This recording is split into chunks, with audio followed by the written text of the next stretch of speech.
చెప్తాను మరి అర్థం చేసుకోవాలి అందరూ కూడా. అలాగే మరి మీ విజయవాడ దొరకతరలి మరి నా మెనవాళ్ళది మరి నేను కదిలి వచ్చాను విజయవాడ నుంచి. తెలుసా నేనెవరో తెలుసా? నేనెవరో తెలుసా?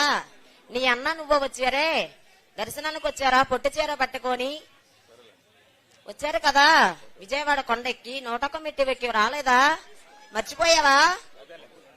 అది ఒకసారి నాకు మాట్లాడి అవకాశం ఇయ్యి.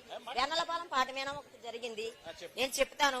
మరి రచ్చబండలో రమ్మన్నారు కదా, అన్ని కష్ట సుఖాలు చెప్పుకోవాలి కదా, చెప్పుకుంటేనే కదా అర్థం అవుతుంది. నేను చెప్తాను, నువ్వు ఆలోచించు.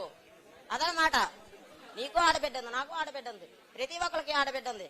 కానీ ఒక ఆడబిడ్డకు అన్యాయం జరిగితే ఎంతమంది నాయకులు ఉన్నారే, ఎవరన్నా సాయం వచ్చారా? వాళ్ళకి ఆడవాళ్ళు కానీ మొగోళ్ళు లేరని ఎవరన్నా కూడా వాళ్ళకి సాయం రాలేదే. వాళ్ళు పగవాలే వెళ్ళి వాళ్ళకి అప్పమాత్రం. నాకు అర్థం కాలేదు తల్లి, నీ సమస్య ఏమిటి? నేను చెప్తా, నాకు నీకు అర్థమవుతుంది, అర్థమయ్యే వాళ్ళకి అర్థమవుతుంది, అప్పుడు వాళ్ళకి చెప్తారు. అర్థమయ్యే వాళ్ళకి అర్థమవుతుంది, మీకు చెప్తారు. ఒకసారి ఒకే ఒక్కసారి ఒకే ఒకసారి ఒకే ఒకసారి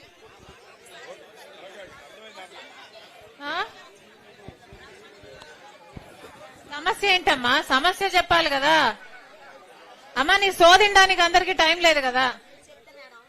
ఒకే ఒక్క మాట నన్ను అర్థం చేసుకోండి. మా పాప కోసం అమ్మాయిని ప్రేమించింది ఎనలపాలెం, వాళ్ళ అమ్మగారిది ఎనలపాలెం. ఆ అమ్మాయిని నర్సీపట్నం గ్రామం లో ఇచ్చారు. ఆ అమ్మాయికి 2 ఆడపిల్లలు. అందులో చిన్న అమ్మాయిని ఎనలపాలెం ఉన్నారు కదా వాళ్ళ అబ్బాయిని ప్రేమించి 6 సంవత్సరాల కిందట ప్రేమిస్తే ఆ అబ్బాయికి జాబ్ లేదు, ఏమి లేదు, ఏమి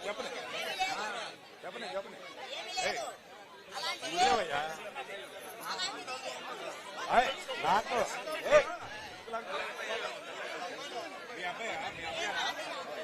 మీ అమ్మ వాళ్ళ అమ్మగారేలండి, వాళ్ళ అమ్మగారే ఈ బాబు వాళ్ళ. మీ అక్కల మ్యారేజ్ గురించి ఏదో చెప్తుందమ్మా, అంతేనా? ఓకేలే, అర్థమైందమ్మా, అమ్మకి అర్థమైంది. అమ్మా ఇది పర్సనల్ ప్రాబ్లం కదా తల్లి, ఇది పర్సనల్ ప్రాబ్లం కదా అమ్మా. మళ్ళీ మాట్లాడదాం. అర్థమైంది తల్లి.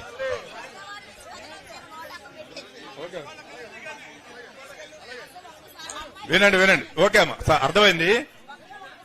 ఒకసారి అమ్మా నీ బిడ్డ పెళ్లి విషయం మాట్లాడుతున్నావు, ఇది కొంచెం పర్సనల్ కదా తల్లి. ఎవరైనా లోకల్ గా ఎవరైనా మాట్లాడి ఏమైనా పరిష్కరించగలరేమో చూడండి. లోకల్ వాళ్ళు మాట్లాడతారు మన వాళ్ళు. నువ్వు లోకలేనా? లోకలా తల్లి నువ్వు? ఈమెను తీసుకెళ్లి మాట్లాడు. ఈమె బిడ్డకి ఏదో మ్యారేజ్ ప్రాబ్లం అంట, ఆయన మాట్లాడుతుందిలేమో. నెక్స్ట్ ఎవరమ్మా?